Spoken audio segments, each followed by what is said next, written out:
Cowboys head to Kansas City with some momentum. I'm Barry Trammell along with OSU writer Nathan Ruiz. It's Big 12 tournament week. The Cowboys, a 9 seed, will play TCU on Wednesday in Kansas City. And Nathan, Cowboys have won 2 straight. This is a team that's getting better. Yeah, obviously a lot of improvement over the last couple weeks for this team. In the middle of what you thought would be a really rough stretch, they play the top 4 teams in the conference.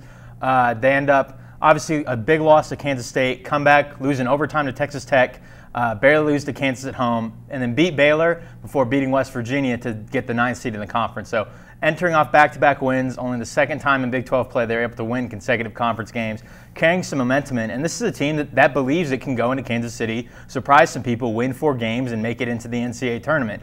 Obviously, that's easier said than done, but it's a team that's playing with momentum, that's going to have a bit of a easier lineup in front of it, given that Kansas State is dealing with some injuries. So the opportunity is there for OSU to maybe make a little bit of a run. Mike Boynton has said that he's not sure there's any team in Kansas City that wants to play OSU right now. And based off how the last couple weeks have gone, it seems like that's believable. Well, this is an OSU team, of course, down to 7 scholarship players, really playing a 6-man rotation, really not set up to play 4 games in 4 days, really not set up to play 2 games in 2 days.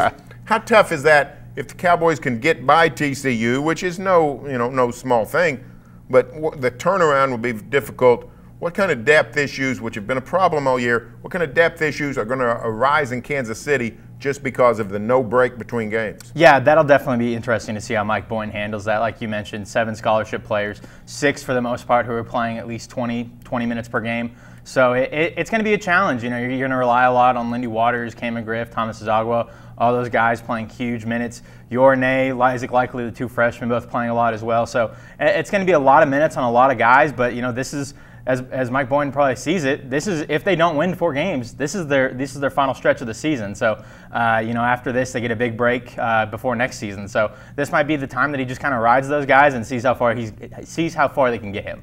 This is an Oklahoma State team, though, that, like we said, is getting better. Yeah. And these young guys, Yornay has just turned into a beast, an incredible rim protector, also scoring and rebounding. Is this a budding star that we're seeing in Stillwater? Yeah, I think so. And Mike Boynton has kind of viewed him all along as a guy who could break program block records. And the way we've seen, he might do it as a freshman.